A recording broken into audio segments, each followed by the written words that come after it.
Brought to you by Biz Analyst by खाता book. ना computer ना फाइल, अब टैली डेटा ऑन मोबाइल बिज एनालिस्ट के साथ। दिन के वीडियो पर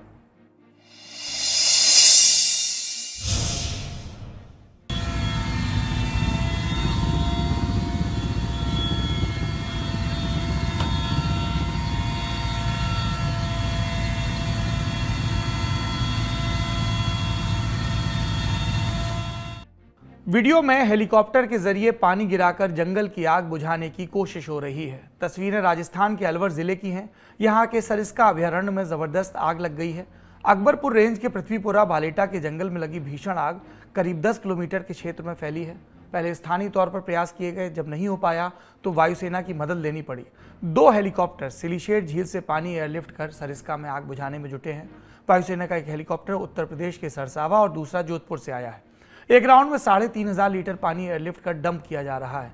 पूरी कोशिश जल्द से जल्द आग बुझाने की और टाइगर्स को बचाने की है। अकबरपुर रेंज में जहां आग लगी है वहां बाघों की नर्सरी है। करीब 25 बाघ हैं।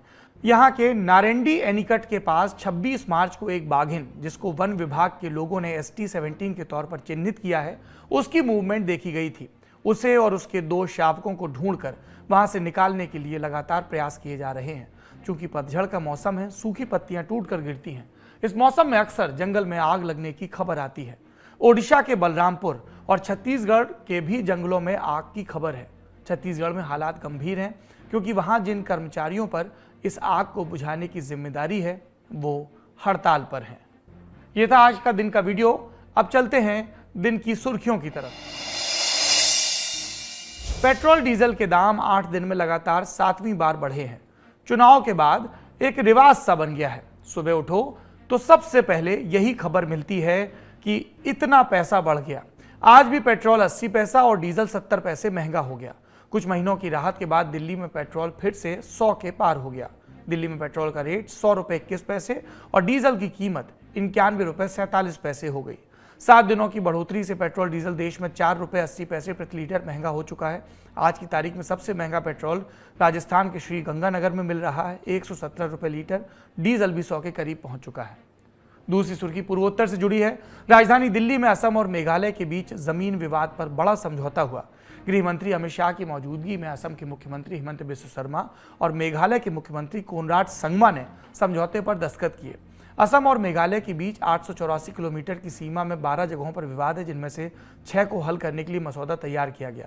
1972 में मेघालय राज्य के अस्तित्व में आने के बाद से विवाद चल रहा था। समझौते के तहत 36.79 वर्ग किलोमीटर की जमीन पर सिफारिशें प्रस्तावित हैं, जिसके बाद असम को 18.151 वर्ग किलोमीटर और 18.28 वर्ग किलोमीटर जमीन मेघालय को दी जाएगी।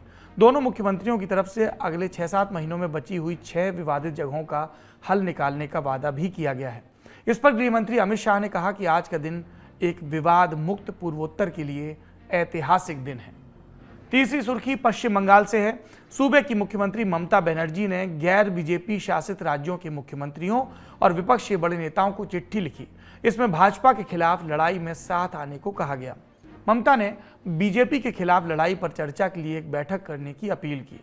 इसमें लिखा कि अत्याचारी कैद के खिलाफ लड़ाई में सभी प्रगतिशील ताकतों के उनका साथ आना समय की जरूरत है। ममता ने चिट्ठी में यह भी लिखा कि केंद्र की मोदी सरकार ईडी, सीबीआई और आयकर विभाग जैसी केंद्रीय एजेंसियों का दुरुपयोग कर रही है।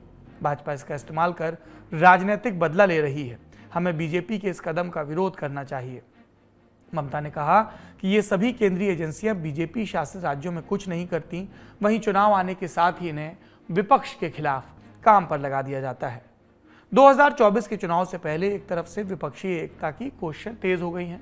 हमें याद आता है ऐसी एक चिट्ठी तब की सत्तारूढ़ कांग्रेस के खिलाफ संयुक्त आंध्र प्रदेश के मुख्यमंत्री NT रामाराव ने भी तैयार की थी।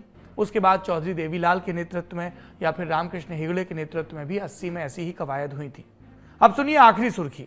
सुल्ली डील्स और बुल्लीबाई ऐप के जरिए मुस्लिम महिलाओं को निशाना बनाने वाले ओंकारेश्वर ठाकुर और नीरज बिश्नोई को आज जमानत मिल गई।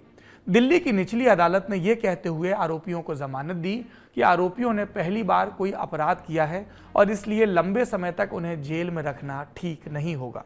आरोपियों के खिलाफ चार्जशीट पहले ही दाखिल हो चुकी है, जबकि FSL की रिपोर्ट अभी तक नहीं आई है। मामला अभी जिस स्टेज पर है वहां पर आरोपी तथ्यों के साथ कोई छेड़छाड़ नहीं कर पाएंगे।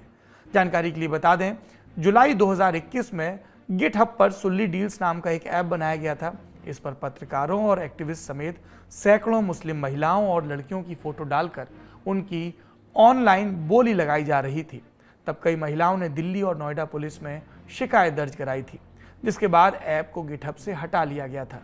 जब से इस मामले में मुंबई पुलिस ने दिलचस्पी लेनी शुरू की, दिल्ली पुलिस और नोएडा पुलिस भी हरकत में आई। अब भी कई राज्यों की पुलिस मामले की जांच कर रही है।